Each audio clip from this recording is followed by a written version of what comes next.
Good morning, America, live from Asheville, North Carolina.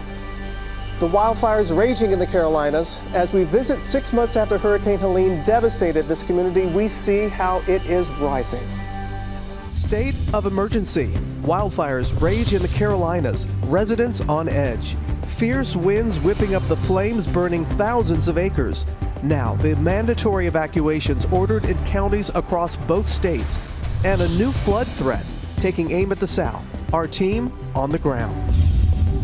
Breaking overnight, escalating trade war. President Trump announces steep new tariffs for imported cars and car parts. Will it drive up the price of a new car? And the president's new tariff warning overnight. Strike plans on the Signal chat revealed, including weapons and timing. But Defense Secretary Hegseth defiant. There's no units, no locations, no routes, no flight paths. Secretary of State Marco Rubio saying someone made a big mistake. This morning, growing questions for the president's national security team. New evidence in the Idaho student murders case. Why prosecutors believe the suspect's homework could have been something of a how-to guide for the killings. Measles on Amtrak. A vaccinated patient infected, traveling one of the busiest train routes in the country. Now, new details this morning as officials rush to trace any possible spread. Oh, Carolina can. And Asheville rising. 6 months after Hurricane Helene tore a path of destruction across the southeast, we are going back, taking you to the epicenter where the flooding and mudslides devastated communities. And we are celebrating the heroes providing a lifeline, giving Asheville hope again. Together we have hope. Together we are going to rise. This morning, the stories of community, recovery, rebuilding, and resilience. Live from Times Square and Asheville, North Carolina, this is a special edition of Good Morning America.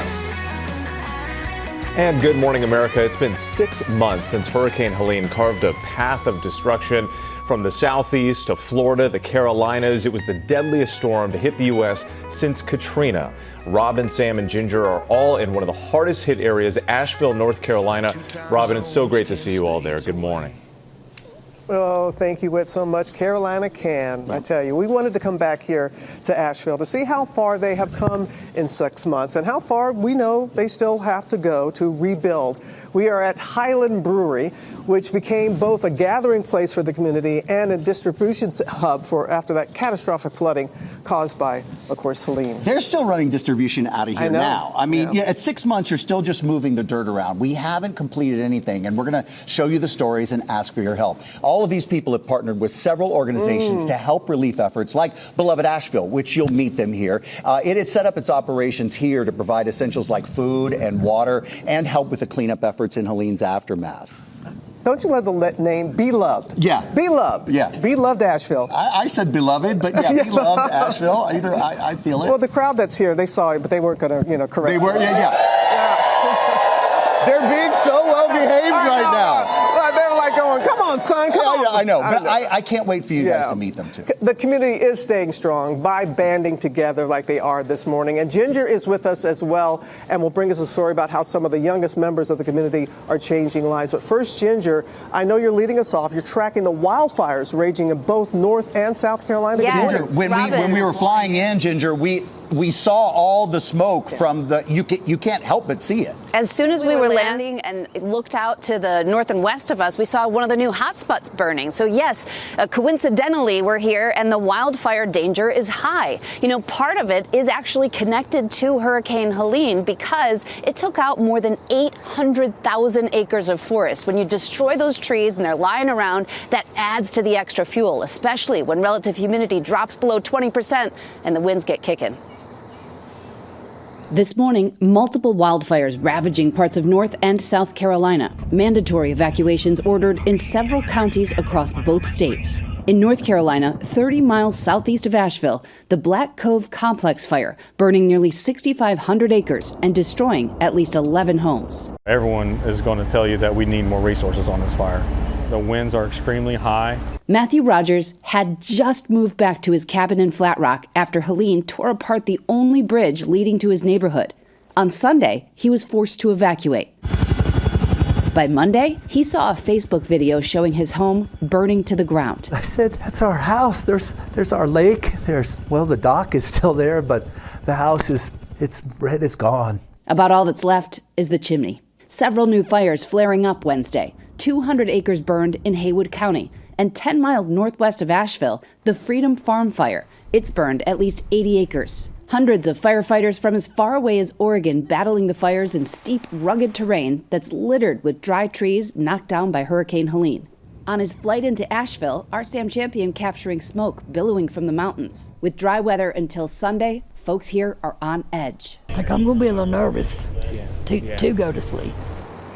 The winds are light this morning, as they usually do, but then by the afternoon, they will start to kick up. It's going to be a different direction today, so the smoke is going to come in a different direction as well. Relative humidity, again, going to be as low as 15 or 20%, and that's why some burn bans are in place. You definitely do not want to burn, even if you don't have a ban. There's an elevated risk for fire that goes from Atlanta right through all of South Carolina, most of this state, including Raleigh and the Triangle there, up to New York City and Long Island, much of Pennsylvania. Delaware's all in an enhanced fire risk, so it's not just here, but we've already got those fires burning. You can see all the new hot spots, that one just to the north and west of us, but some of the gusts will go up to 20 miles per hour. That's enough to move some of those flames pretty quickly. Going through the weekend, there is some good news, some moisture coming in, rain, robin, Sunday and Monday. That will be very welcome here. You know you are staying on top of it all for us. So glad that you're here with us, and we're going to have much more from Asheville, North Carolina in just a little bit. Rebecca, back to you. All right, Robin, we look forward to checking back in with you, but we turn now to the latest escalation in President Trump's trade war, announcing tariffs on imported cars and car parts. Stocks on Wall Street fell in anticipation of the impact, and our senior political correspondent, Rachel Scott, is tracking the latest for us at the White House. Good morning, Rachel. Rebecca, good morning to you. The president announcing that the United States will impose a 25% tariff across the board on all cars and auto parts that are made outside of the United States. Those tariffs expected to go into effect in just a matter of days on April 3rd. And the president says they are permanent. Now, these could significantly raise prices for consumers. Nearly half of all the cars bought in the United States are made in other countries. New cars are already averaging nearly $50,000. And while it's unclear how these tariffs will be implemented, experts say the prices will likely go up about $8,000 on a new imported car. Those increases could start within 1 to 2 months of these tariffs going into effect. Now, the president really is taking a gamble here. He is hoping that this drives up manufacturing in the United States. And while it could take months for these companies to even start speeding up production. And of course, the president did campaign on creating more jobs here in the United States, but he also campaigned on lowering costs for Americans too, Rebecca. A big gamble, as you see, Rachel, and the leaders from Canada and Europe are responding overnight as well. Yeah, the Canadian Prime Minister is calling this a very direct attack, saying he plans to meet with his cabinet later today to discuss options. Japan saying that every option is on the table, but the president issuing a stark warning overnight, saying that any country that responds with more tariffs will be met with even larger ones by the United States, even our allies, guys. All right, Rachel, thank you so much. And Rebecca, of course, you cover business for us. Now, this is intended to help American manufacturing on its face, but it seems like American cars could actually go up in price as well. Well, and that's because even cars made here, Linsey, have many of their parts key parts like engines and transmissions coming from elsewhere. And car companies have built their businesses around easy movement across borders. And this is why a lot of experts say prices on U.S. made cars could go up by as much as $3,000 if these tariffs stay in place. And you could also see consumers facing fewer choices because the actual car manufacturing will go down. And it's interesting as well, Elon Musk makes all of the Teslas here in the U.S. He even says this will have an impact on his cars too, guys. Still a lot of questions about what happens next year. Rebecca, thank you for that. We do turn now to the growing fallout from that security breach involving the Trump administration's national security team. The defense secretary insisting he did nothing wrong after the attack plans inadvertently shared with a reporter were published. Our chief global affairs correspondent, Martha Raddatz, has the latest. Martha, good morning. Good morning, Whit. There were more than a dozen top administration officials on that text chain, but it was Pete Hegseth who transmitted detailed, highly sensitive information about a U.S. attack long before it happened. Overnight, Defense Secretary Pete Hegseth declining to answer questions after text messages at the heart of this national security breach have now been published. Mr. Secretary, are you still using Signal? Reporter Jeffrey Goldberg had been inadvertently added to a group chat with top administration officials on the commercial messaging app Signal, in which plans for strikes on Iran-backed Houthi rebels in Yemen were being openly discussed hours before they actually happened. Team update, Hegseth wrote. Weather is favorable. Just confirmed with CENTCOM. We are a go for mission launch. Hegseth explaining what would happen next. 12:15. F-18s launch, first strike package. Then writing that about 2 hours later, more F-18s launch, second strike package. He told the group that 5 minutes after that, strike drones on target, adding, this is when the first bombs will definitely drop. And that about an hour later, the F-18 second strike starts. Also, first sea-based Tomahawks launched. Hegseth has insisted he didn't divulge any classified information that would have put American forces in harm's way had his messages on Signal fallen into the wrong hands. There's no units, no locations, no routes, no flight paths. For this kind of an operation, those F-18 fighter jets would only have been launched from one place, the USS Truman in the Red Sea, and Hegseth provided the timing of the launch in the group chat. Earlier in the day, the secretary refusing to answer more pointed questions. Thank you very much. We're heading off strike plans to the before they launched. Mr. Secretary, how do you square what you said with what your messages show? Before the texts were revealed publicly, CIA Director John Ratcliffe and Director of National Intelligence Tulsi Gabbard claimed there was no mention of specifics about weapons or timing. Did this conversation at some point include information on weapons packages, targets, or timing? Not that I'm aware of. Director Gabbard, same question. Same answer. Now, Gabbard says she had forgotten the details of what was in the messages. So it's your testimony that less than 2 weeks ago, you were on a Signal chat that had all of this information about F-18s and MQ-9 Reapers and targets on strike, and you in that 2-week period simply forgot that that was there. That's your testimony? My testimony is I did not recall the exact details of what was included there. Secretary of State Marco Rubio, who was also in the chat, pointing fingers, saying someone made a big mistake. I think there'll be reforms and changes made, so this was not going to happen again. It can't. The White House saying the president remains confident in his team, but Trump distancing himself from the incident. Do you still believe nothing classified was shared? Well, that's what I've heard. I don't know. I'm not sure. You'll have to ask the various people involved. I really don't know. The president also calling this security breach a witch hunt, but Democrats and even some Republicans are adamant that revealing highly sensitive operational details could have put U.S. pilots and other service members in danger if the information had gotten into the wrong hands. Linsey? All right, Martha, thanks so much. Now to new details about the suspect in the murder of United Healthcare CEO Brian Thompson. Prosecutors detail what they say was in his backpack at the time he was arrested. Our chief investigative correspondent Aaron Katersky is here now with the latest on that. Good morning, Aaron. Good morning, Linsey. When police caught Luigi Mangione, they say he was carrying the kinds of items that suggest intent to remain on the run. This morning, a newly released court document catalogs those items found in a black backpack after Mangione's arrest. There was a gun, ammunition, a silencer, a knife, along with duct tape, zip ties, boxer shorts, a jacket, and toothbrush. Prosecutors are also raising questions about special treatment they say Mangione was given to accommodate his fashion needs. For a court appearance last month, he was allowed to change out of jail garb into regular clothes, including a new pair of Argyle socks. Prosecutors said secreted in the socks were 2 personal heart-shaped notes. One of them said, "We are rooting for you. Know there are thousands of people wishing you luck." Defense attorneys said they inadvertently did not see the notes and told the judge this was not a genuine danger or concern. And ultimately, prosecutors said Mangione chose not to wear the socks because he felt they did not look good. Mangione has pleaded not guilty to murdering United Healthcare chief Brian Thompson in December. Later today, his attorneys plan to ask the judge to see more evidence. Linsey? All right, Aaron, thanks so much. We do want to go now back to Asheville, where we're checking in on the rebuilding 6 months after Hurricane Helene. It was the deadliest hurricane to hit the mainland U.S. since Katrina. Robin and Sam are in Asheville. And Robin, you have a big announcement this morning.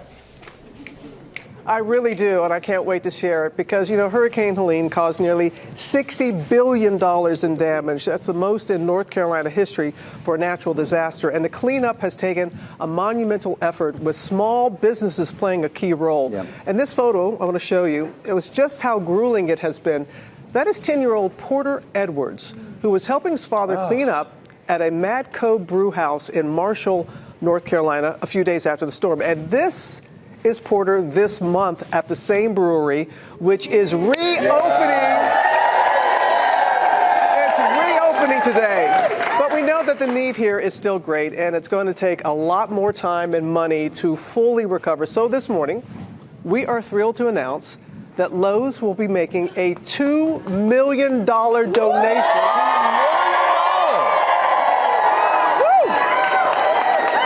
Supporting rebuilding efforts in Western North Carolina, and the money will go to 3 organizations helping rebuild homes here. We got to get folks back in their homes. And better than we were before, right?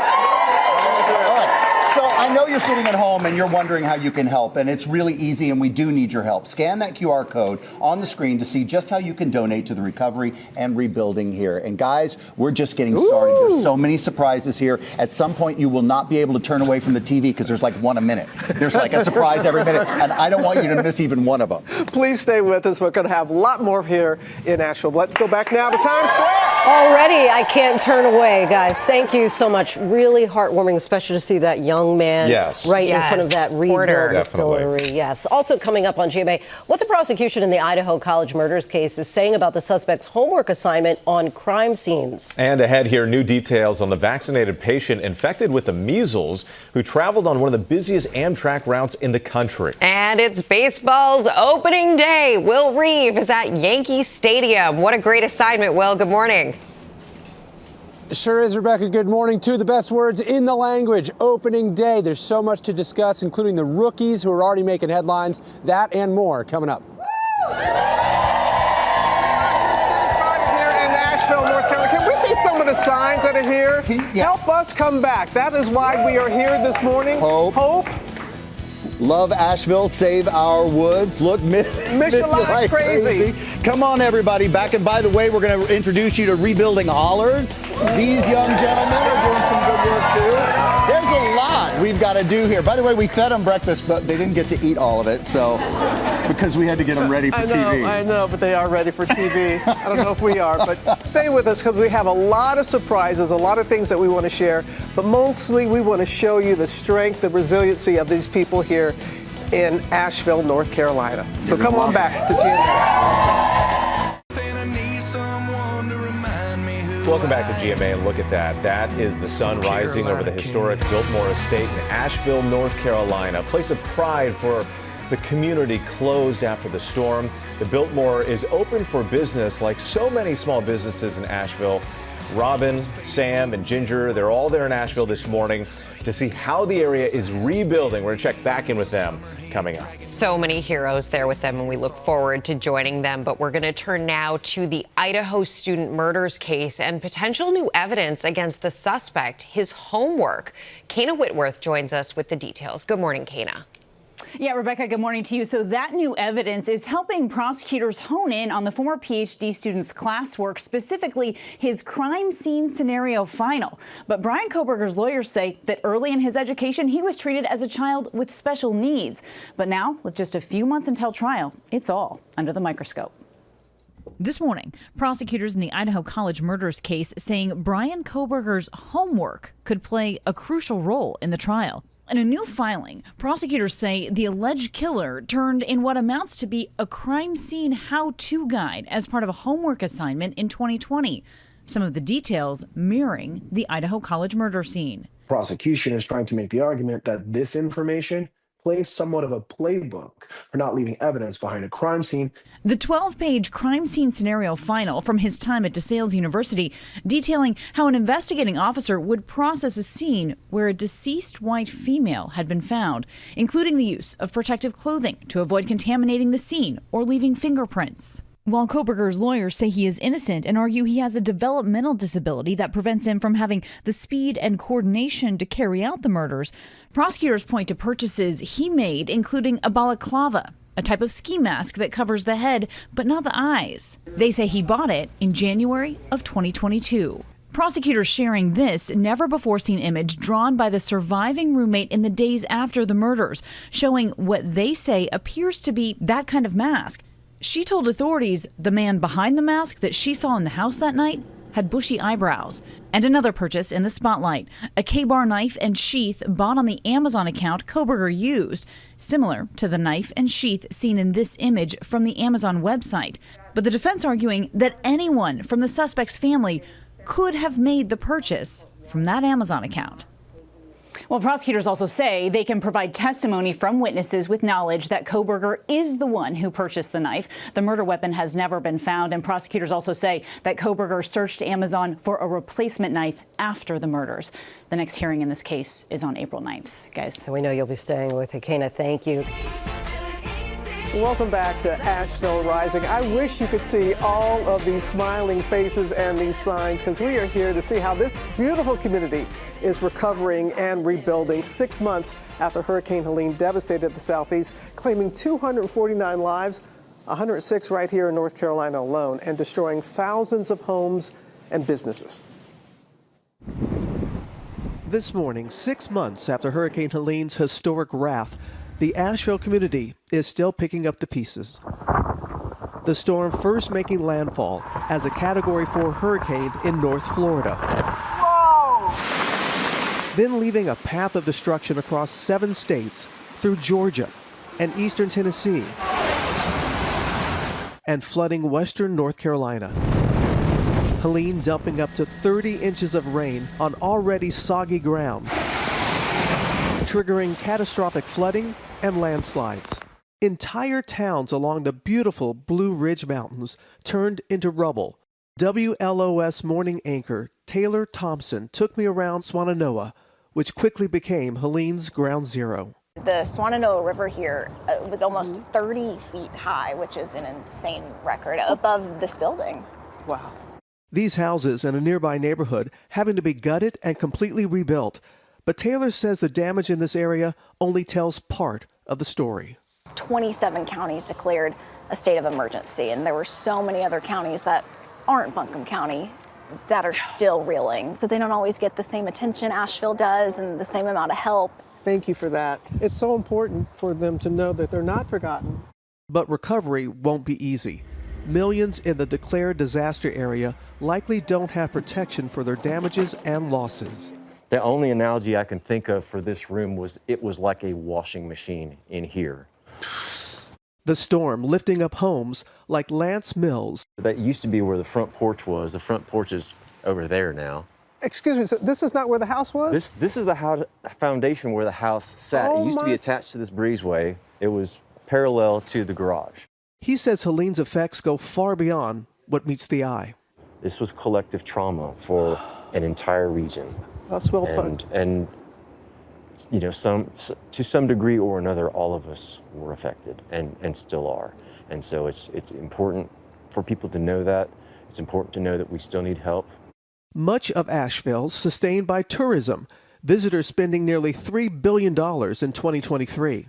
Asheville's always been a place that has a lot to express, like that has a lot to say. We're an artistic community and we're a community of makers.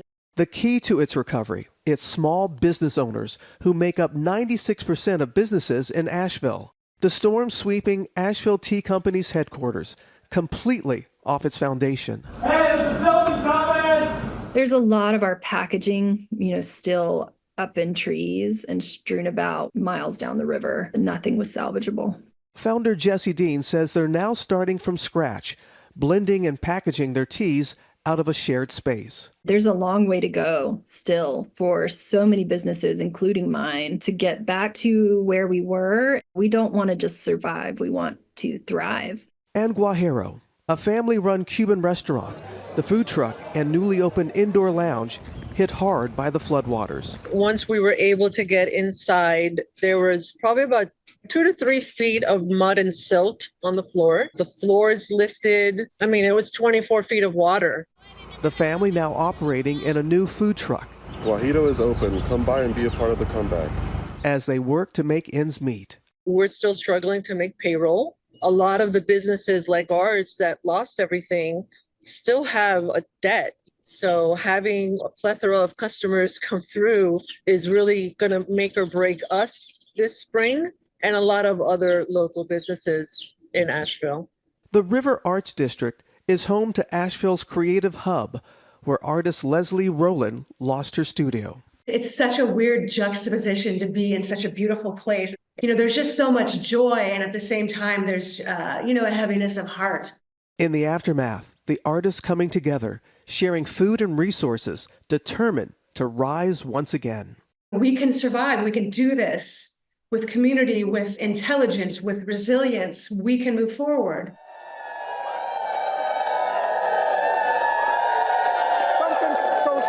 Something so special about here. Our home for the morning is Highland Brewing Company.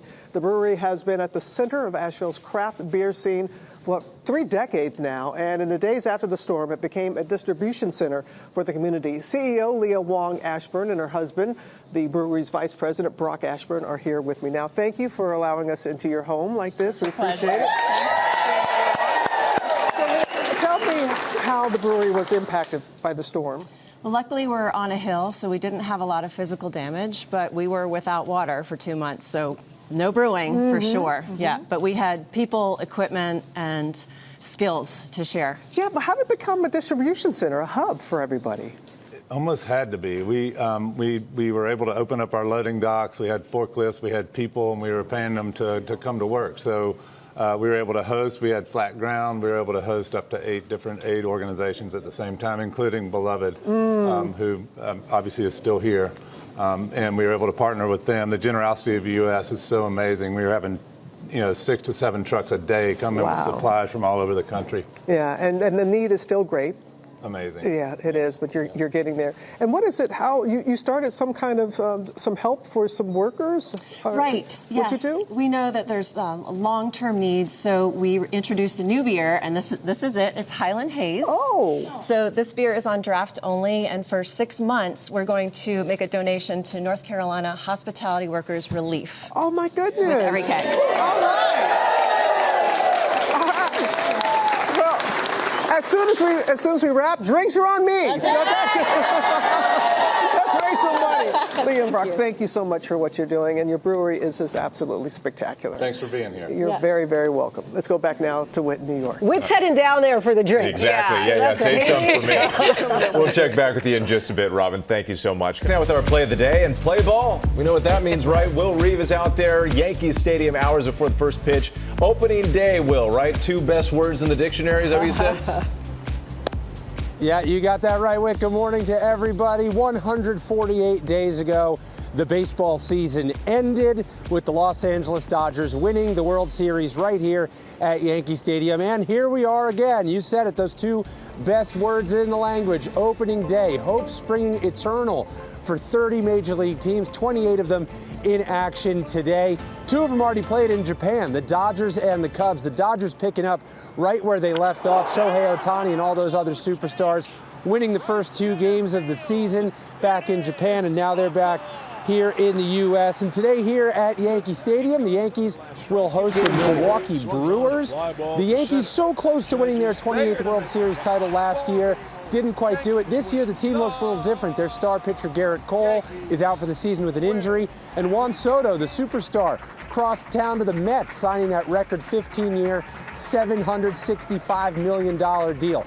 And with a new season comes new faces all around the major leagues. We told you about Cam Smith of the Astros, his mom telling him that he made the team. And right here for the Yankees, former Uber driver and substitute teacher, now Yankees catcher, 29-year-old rookie J.C. Escarra, getting the news from his own family, or telling his own family that he was joining the team. There's always some fun odds and ends with baseball too. The Mets have 5 mascots that are going to be doing races around the outfield. They represent each of the 5 boroughs, and we love the food. The Blue Jays have something that I'm actually currently forgetting. Cotton candy fries, that's what it is. And the Yankees have tiramisu and a helmet, which I'm going to go find right now. Yeah, that sounds delicious. I'll take Candy 2. fries, though. That one, I got to think about that one. Will Sweet Reeve. and salty. The kids love it. There you go.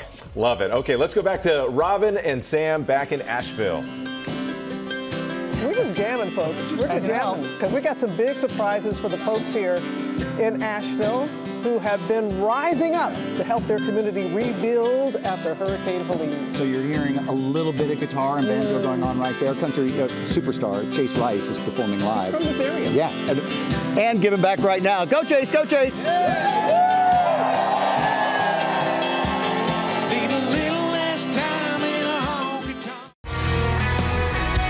Good morning, America. It's 8 a.m. Carolina can.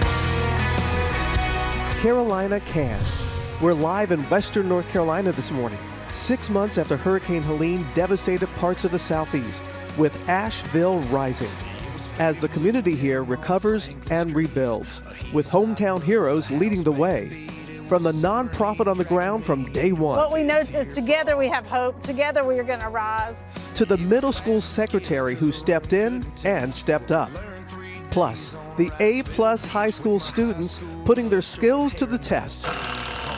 Rebuilding homes. I was flooded with water. Now I'm flooded with the angels. And a special live performance from Asheville-raised country star Chase Rice. It's a morning of hope and special surprises as we say, Good morning, America! Live from Times Square and Asheville, North Carolina, this is a special edition of Good Morning America.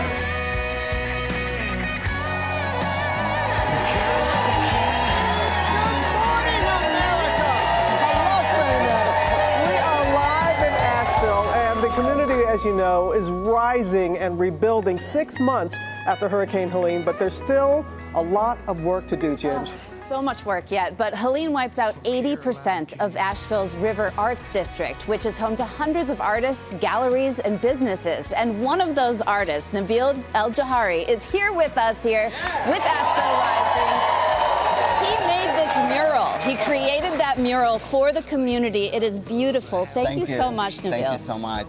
It's the Blue Ridge. Yeah. There's dogwoods there. I didn't see the cardinal until you pointed it out. Yeah. There's a lot to see, and it's gorgeous. A couple of them. Our friends at Starbucks want to help the arts community, by the way, here rebuild and recover. So they're donating $10,000 in grants and gift cards. That's another $10,000 added to the ticket here to the River Arts District Artist Foundation. Now, they're doing so much great work to help the arts of the community after the storm. We have more incredible surprises. I'm not kidding. There's like one every minute. Oh my gosh! You got to stick around for that. But can we have the president of the arts?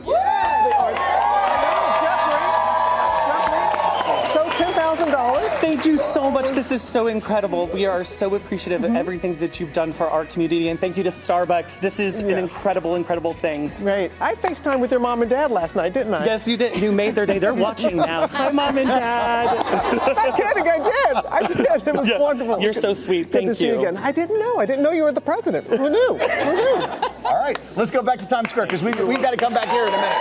Yeah, Sam, it's so great to see it. Together we rise, so much generosity and a FaceTime with Mom and Dad. And we'll get a lot more from Asheville ahead. But first, we look at the top stories breaking at 8, starting with a tourist submarine accident. Our chief international correspondent, James Longman, is tracking the very latest developments. Good morning, James. Yeah, good morning, Rebecca. At least 4 people are known to have been killed in an incident involving a tourist submarine off the coast of Egypt. It happened just after 10 o'clock this morning, nearly a mile offshore from Hurghada, which is a popular seaside resort on the Red Sea. These boats go out, they're equipped with huge windows to give tourists a better view of coral reefs and marine wildlife.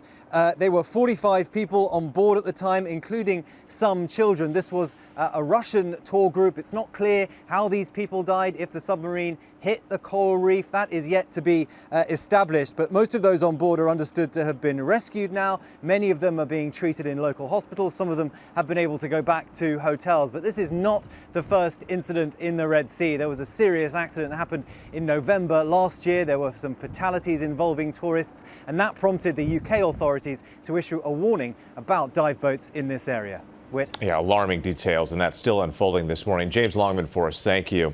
We turn now to the measles, and we're getting new information about a person who traveled on an Amtrak train while they were apparently contagious as another state reports an outbreak. The CDC now says there were 378 confirmed cases in 17 states through March 20th. Morgan Norwood is here with more on that. Morgan, good morning. Wait, good morning. Yes, health officials are tracking a rare breakthrough case of the measles in a fully vaccinated person that they say traveled one of the busiest train routes in the country. And this morning, we know Amtrak is reaching out to passengers who may have been exposed. Let's talk timeline for a second, because we know the patient from Minnesota had recently traveled overseas and then boarded the Northeast Regional 175 train from New York City to D.C. last week, visiting multiple locations before then showing up at an urgent care 4 days later. Now, experts say these breakthrough infections are rare, pretty uncommon, but vaccination reduces the risk of spreading the virus and severe illness. Doctors also stressing that the MMR vaccine is 97% effective, and most people who are vaccinated are protected. But remember, the measles virus extremely contagious. It can actually linger in the air for up to 2 hours and infects 90% of unvaccinated people exposed. Now, let's zoom out here, because this case comes as the measles numbers climb nationwide. We're tracking a new outbreak in Ohio, where 10 unvaccinated people have tested positive. Health officials there this morning urging parents to vaccinate their children. But as for that D.C. travel alert, officials want anyone with symptoms to, of course, stay home, call ahead, and notify public health officials before heading to the ER or doctor's office. Rebecca? Important advice. Okay, Morgan, thank you. And coming up in our GMA morning menu, Tori Johnson is here with deals and steals. And this morning, we have a spring refresh of your beauty routine with bargains starting at just $5. And Bombas, by the way. Oh, Bombas, no doubt. And Robin, Ginger, and Sam are in Asheville celebrating the resilience of that community. Yep, the gang's all here. And we've got a room full of Asheville's finest, including country superstar Chase Rice performing live. And we are going to introduce you to some of the incredible people who are helping Asheville rise.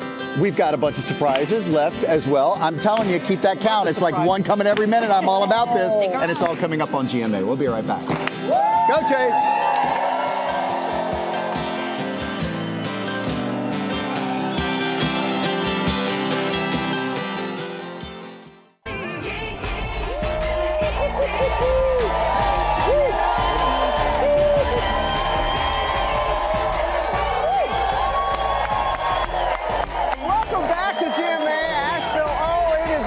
It has been 6 months, as we've been telling you, since Hurricane Helene tore a path of destruction through the southeast from Florida to North Carolina, and the effects are still being felt here in Asheville and the surrounding area. But this morning, it is all about the resilience of this community and the spirit of the people who stepped up after the storm.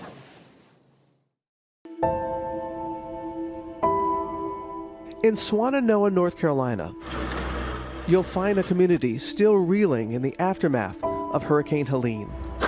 The small town that borders the Swannanoa River impacted by record flood levels, damaging critical infrastructure and displacing hundreds of families. Because the proximity to the water, like the water raised probably 8 feet over the house. But there is hope in the form of love. Be Loved Asheville, a nonprofit that's been on the ground from day one. We rushed to the aid of our community, whether it was through massive distribution and now through home repair. We've cried many tears. We lost many people in this awful storm. But what we know is together we have hope. Together we are going to rise. Their biggest focus, helping storm survivors get back home. There's so much suffering, and it's still very widespread. We have a vast housing crisis here. So many people lost their homes. We have a huge economic crisis here. Be Loved Asheville, helping with the rebuild, brick by brick. And earlier this week, a celebration, as 3 families received keys to their refurbished and fully furnished home. We can't believe it because we haven't had a home in 6 months. It's just pure happiness and just a lot of blessings. We're beyond blessed for beloved Asheville. Also bringing their town together, the Southside Community Farm, Hi, good morning, America. Welcome to Southside Community Farm. helping to feed their Asheville neighbors in the aftermath of the storm. We were able to kind of act as first responders because we're already tied into community and we're able to just knock on people's doors, and then we just are able to give out resources really quickly. Farm manager Chloe and volunteers relentlessly going door to door, hand delivering fresh food boxes around the South Side. We went from about 30 boxes a week to upwards of 60 boxes. Despite damage to their own farm, volunteers restocking 3 community fridges multiple times a week, a lifeline for people like Jackie. They're like little foot soldiers. They come, they see what you need, they go and get it, and they bring it back. And they've done that since the hurricane. And we have some of Asheville's hometown heroes with us. Chloe from her farm, we've got Amy, we've got Pancho. Yeah, I thank you all. It's just incredible the work that you have unselfishly done. Your Southside Community Farm was impacted. Can you just talk about what happened after the storm? Yeah, so right after the storm, our neighborhood was, of course, out of power and water. Our infrastructure was damaged, our hoop house was destroyed, but we're really focused on grassroots community and on mutual aid kind of as a focus of how we do our work. So we were out there the day after the storm, checking on people that we knew and helping get resources to people and really supporting the network that already existed that people were creating for themselves within our neighborhoods. I feel like you guys are laying down the footprint of how other communities can rebuild after a disaster strikes them. We have something that might help. Our friends at Food Lion Feeds is donating $50,000 to help Southside Community Farm. Have that $50,000, ensuring your neighbors will continue to have access to fresh and nutritious food. Now, $50,000 sounds like a lot, but there's a lot to do. What do you do with money like that? So with money like this, this all goes right back to community. We are growing food.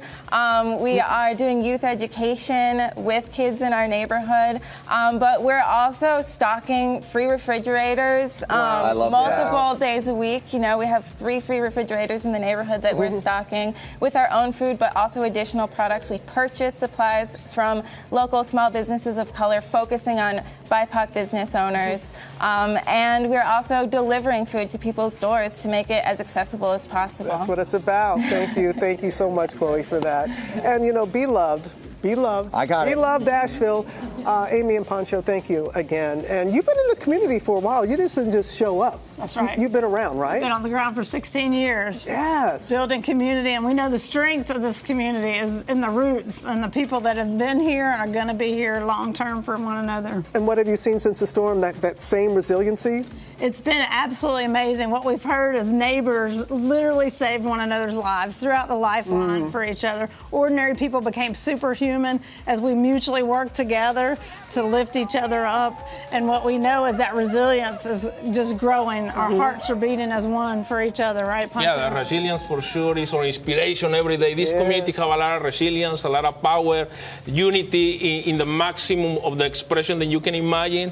And for sure, in the time that we need more love to rise, love rise in our community. And for sure, more today, shows up. Asheville is rising. Asheville is rising. And now we're talking to some of the heroes, but let me just tell you, the community is actually here. The people that they're talking about who show up, do some of this work as well. Did everybody enjoy your breakfast this morning? I know. We ripped it out of your hands for television, but it was a delicious Bojangles. Who got the chicken and who got the ham? Who got chicken? All right. Bojangles Foundation heard about the beloved. I wanted to say beloved earlier. I got it right there. And they are going to donate $20,000 to your cause. Another $20,000. I know. But that's not all. Employees of Red Ventures, a North Carolina-based company, raised $72,000 that they are donating. It's really starting to add up. My goodness. That is it all sounded good, and then more money kept rolling in. So I know you guys can use it. But this is GMA, Sam. Yeah. This is GMA. There's more. We're not done with this yet.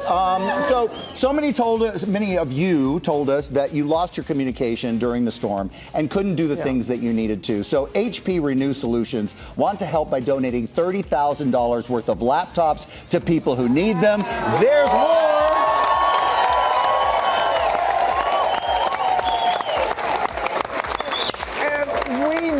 We know all of you are working hard to rebuild and repair homes and businesses in this community, and you need some help with that. So take a look at the monitor. $50,000 worth of building materials from Lowe's. $50,000 of material from Lowe's will help continue to rebuild. And they're also giving $150,000 for anything else you need. In addition to that, all going to help the community. Very good job. Very good job. I told you there was one coming every minute. Now there's still more to be done here. And we do need outside help. We need your help. You watch us every morning. You just like these folks watch us every morning. So we're all one big giant family. How can you help? Scan that QR code at the bottom of the screen. We will drive you to the right place to get the money right into this community. And Ginger, hey. I know you're somewhere. Oh, I see you. I'm over here. What's going on? You know, it's like we have to have a calculator. People are adding up. Like, that is a lot of funds. Beloved Asheville has been such a critical resource for members of this community. So our friends at BetterHelp and Samsung heard about the good work the organization's doing. And BetterHelp wants to help support the mental health of this community, which is so important, by providing vouchers for free therapy. That is huge. Also, speaking of communication, Samsung is donating tablets to cover every family on your organization's list who need a replacement device, helping them stay connected. So having a tablet on top of all the other stuff, this is really helpful. Are y'all doing well? Yeah. That was fun to listen to. I gotta say, I could hear gasps every time they read something on the prompter. Anyway, this is Ginger. I wanted to introduce you, another Ginger from Ginger in Asheville here. All right, we are turning now to day 3 of our Deals and Steals Spring Refresh, and Tori Johnson is here with all the items you need to put a little extra spring in your step this season. It is great to see you, Tori. You and I were texting last night. Yes, we were. You asked me what I was most excited about, and I told you Bombas. This is Comfort Focus Premium Basics on a mission to help those in need. This is a company that really has a huge heart, because for every product they sell, they donate one to people in a homeless shelter. The top 3 items, socks, underwear, and t-shirts in terms of clothing that are most requested. They have donated more than 150 million items. Wow. Huge difference. And everybody at home just loves this product because so comfortable. We've got the no-show socks, some of my favorites, these little quarter socks. Those are cute. A little 4-piece kit that I like. But we also have tees and bottoms as well. So men, women, and kids, today's the day to stock up because it's all slashed in half. Slashed in half. Yes. And you are giving back. Off. We love that. Exactly. Thank you, Tori. Another fan favorite, yes, Laura indeed. Geller, both personally as well as her line. This is the line that I like to say is for mature skin.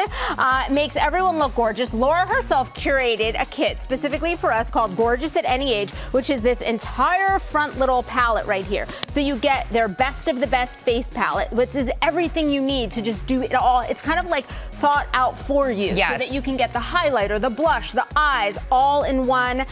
Their color correcting baked foundation, the kabuki brush so that you get that right angle on that contouring, their jelly lip, but all of the products are fan favorites with our audience. Today is a really good day because up to 65% off, plus free shipping. We love that. And this will make you sparkle. It just puts that extra zhuzh there. Okay, this is a favorite, definitely. It is a favorite, a personal favorite.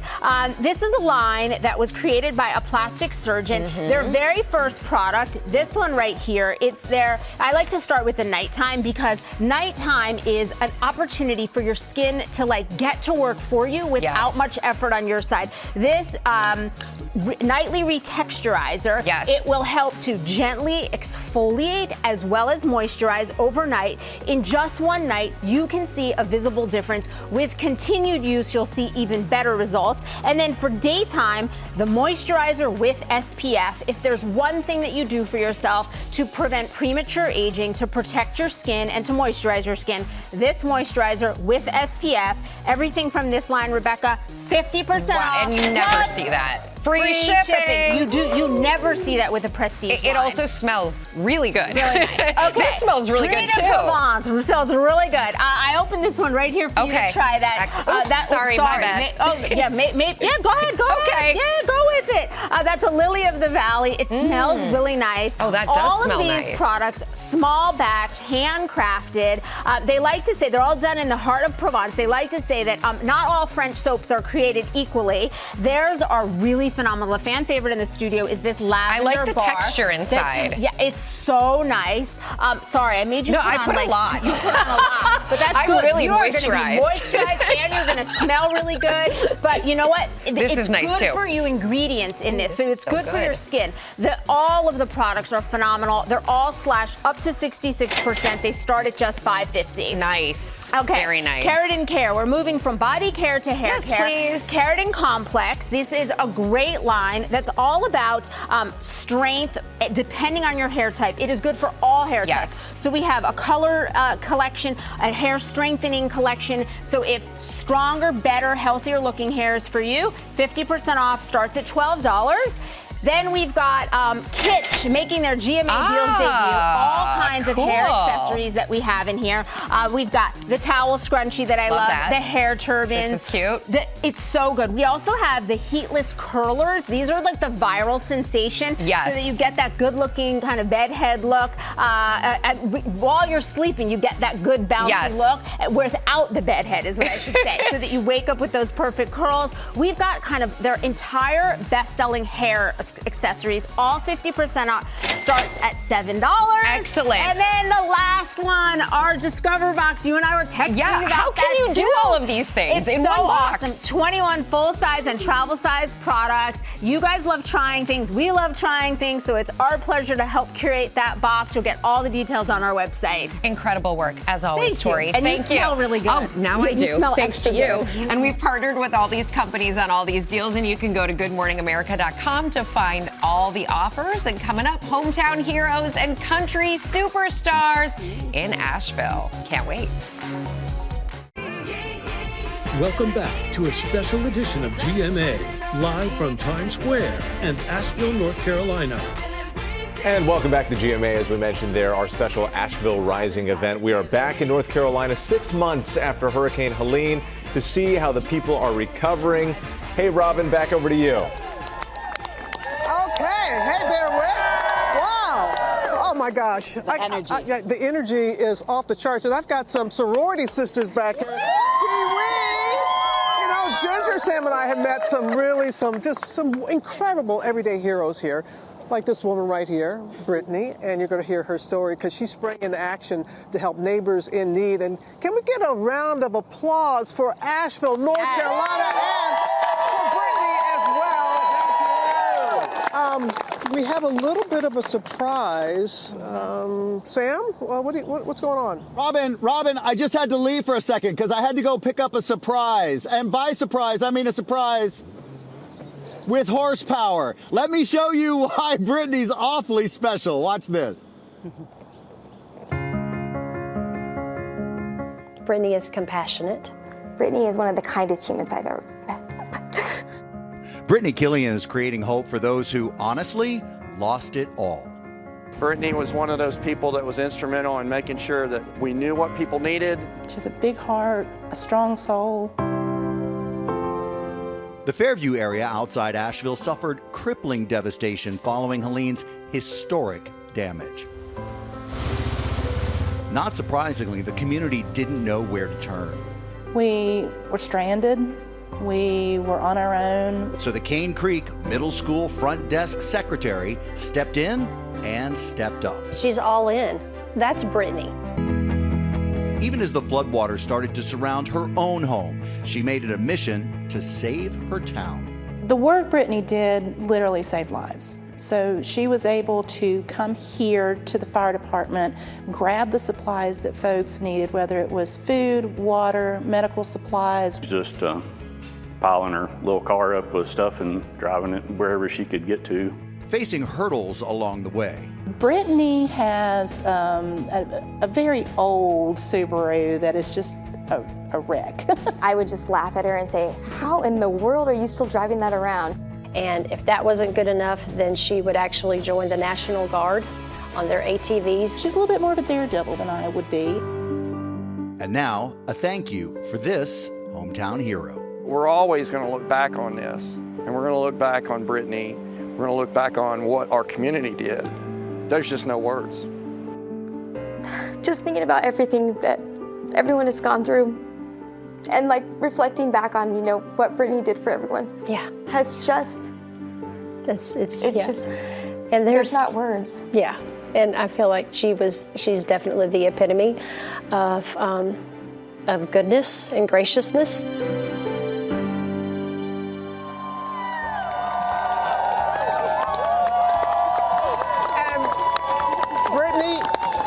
I just see your reaction. I know your husband, there he is. Mm-hmm. You have two of your children here with you. What did it mean to you watching that piece?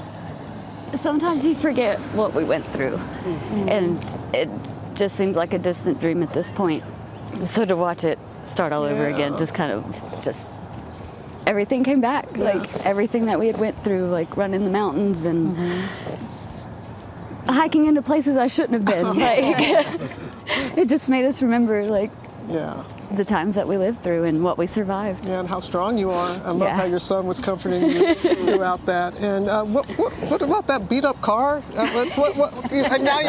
he was old Chusty. We went through a lot together that month. Aren't you borrowing a friend's van now or something? Yeah, we have been using a van that isn't in much better shape, but it gets us from point A to B, and we fit a lot better than we did in that little Subaru. Well, Brittany, I love that you have the van. That's wonderful. But we do have another surprise. So, Sam, please, with the horsepower, step on it.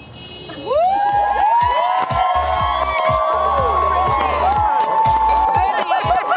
That is your car. Hertz Car Sales heard all about you. They are giving your family a 2024 RAV4 XLE. That is yours. But you can readjust them. I like this thing. Come on in. How are you, lady? What do you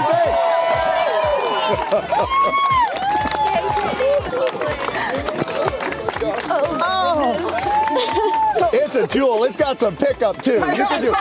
You can do some good things in this. I can get a lot better places now. Well, she's already adjusted the seat. I couldn't even touch the brake pedal.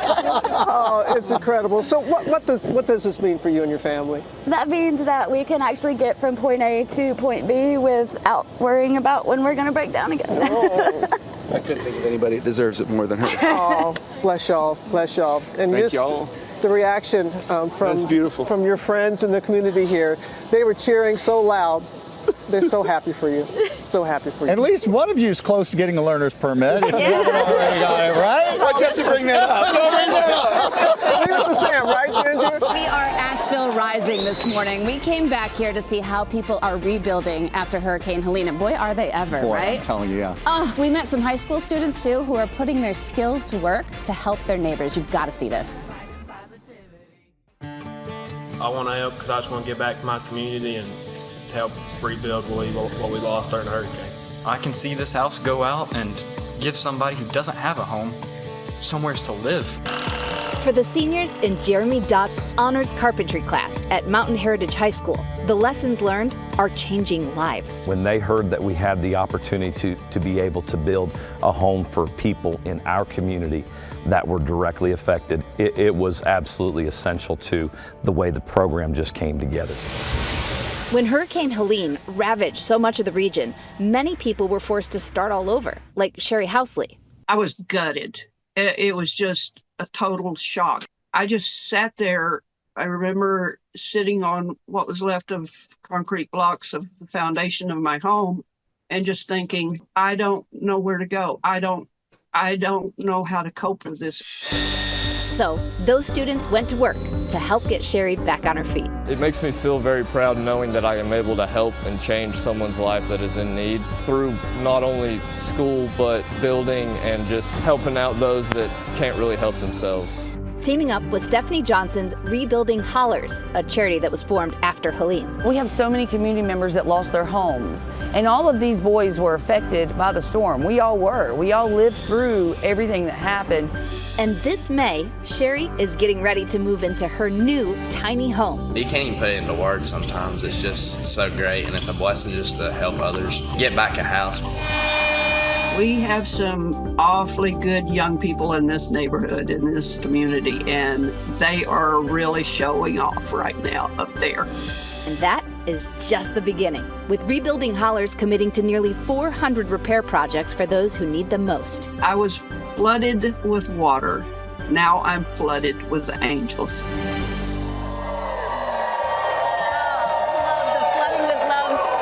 Introduce you to Jeremy Dotz, his students, and Stephanie Johnson from Rebuilding Hollers. They're all here with us. Oh my goodness, we saw some of you seeing yourselves on TV. That was fun. Yeah.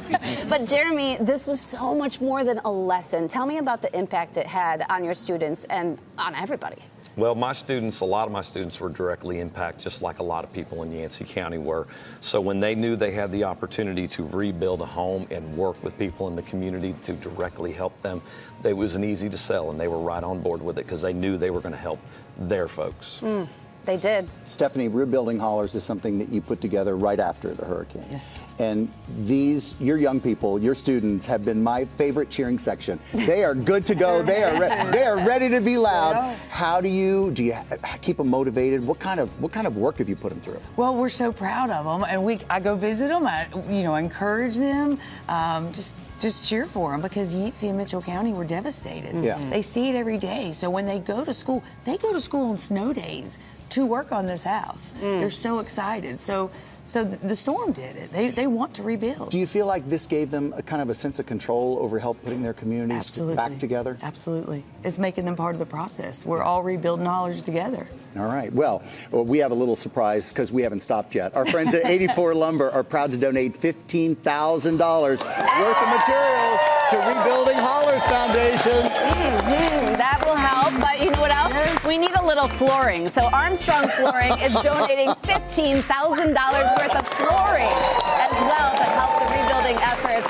Stephanie, flooring, lumber, it's got to be really helpful. Have it. It's so helpful. Thank you so much. Yeah. All the materials, all the labor, a little extra, so we're glad we could help. And I know that can be hard to get in, especially, oh my goodness, right? Getting stuff here. Well, thank you. Thank you all for the work that you've done. Good job. Congratulations. What an incredible morning, and I'm here with country singer-songwriter Chase Rice, North Carolina's own. He's here in Nashville for our Asheville Rising event, and he's been playing some music. Have you enjoyed the music that playing all morning? Bless your pea-picking heart, as I would say at home in Mississippi. Never heard that one. Oh, boy. I'm telling you, you grew up here. You were born here? You grew up here? I was not born here. I moved here when I was 11. Okay. And you played a little football at UNC. I played football first at AC Reynolds. And then I went to Carolina. I played 5 years there.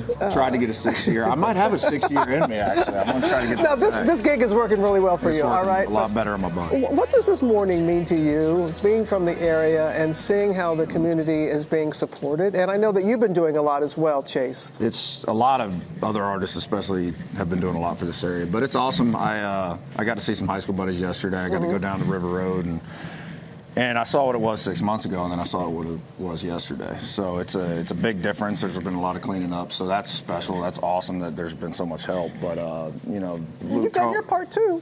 Absolutely, absolutely. And we did the knife deal that we were talking about. We did the concert for Carolina. That was Luke Combs, Eric Church, a bunch of other Carolina artists. So it's been a lot of hands on deck. So that's been cool to see. You've raised a lot of money for these folks. Carolina Can. Yes. You're going to be playing that for us in just a moment. What does that song mean to you now, especially after the storm? It's the perfect sentiment. You know, it's we wrote that song probably 10 years ago. So to be able to sing that at the concert for Carolina, sing it here to everybody for y'all, it's that's a song that it's one of my favorite songs I've ever put out. So to see it still have life 10 years later is cool. Do y'all want to hear it? Do you want to hear it? All right, be patient. Thank you, Chase, so much. Appreciate that very much. And he will perform when we come back. Stay with us. Carolina King. Good stuff.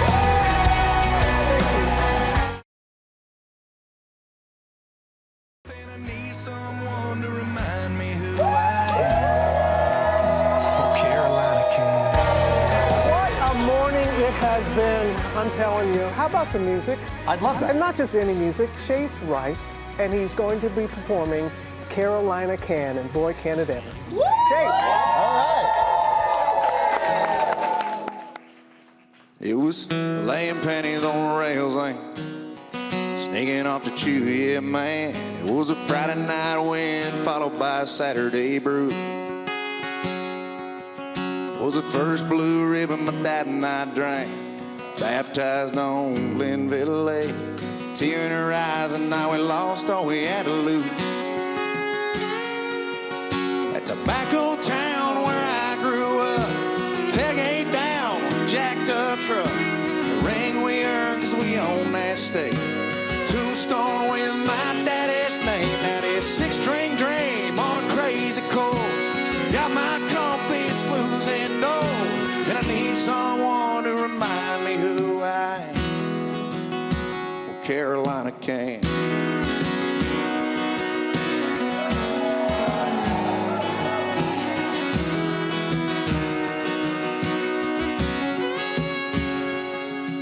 It was faded blue denim on Franklin Street.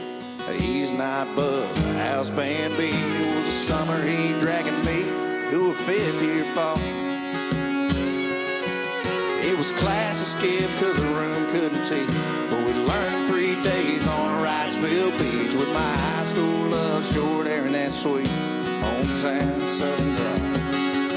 That tobacco town where I grew up, a tailgate down on a jacked up truck, a ring we earned cause we own that state, a tombstone with my daddy's name. That is 6-string dream on a crazy course. Got my compass losing north, and I need someone to remind me who I am. Well, Carolina Can. Carolina Can.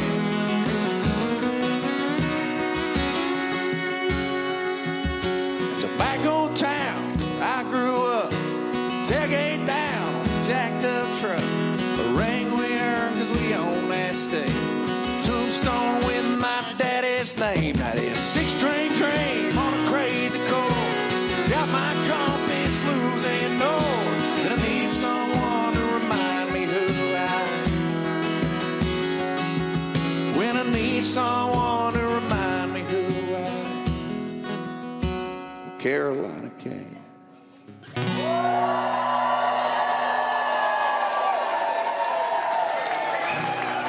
What a great morning in Asheville. Let's go back to you guys, Robin, Sam, and Ginger.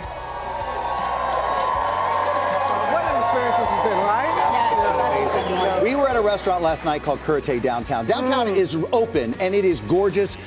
We loved it so much, we both said, we're moving here. Yeah, all right? absolutely true. Is awesome. You have to come to Asheville. They want you to come on down. Open for business. And Chase and your band, thank you all so much. That was beautiful what you have done. I really, really appreciate it. Appreciate it very much. And can we just say a big thank you to y'all? We should be clapping y'all. Seriously. And, you know, we want to know what an honor has been for us, for GMA to be here, to help you, and to just shine a light and show people what you are doing on your own, knowing that you need help, but also knowing what you are doing yourselves. And we have been able to raise a total of $2.7 million in donations and money, material. If you would like to help, you can scan the QR code on your screen. And you can learn how to donate. But the bottom line is, Carolina is open for business, y'all. Yeah. Get on down here. And that's what it does. And they need your support. I know you heard a lot of big numbers and big checks, but anything you can give, you have something to spare. That's it. And Chase, thank y'all so very much. And thank you. Have a great day, everybody.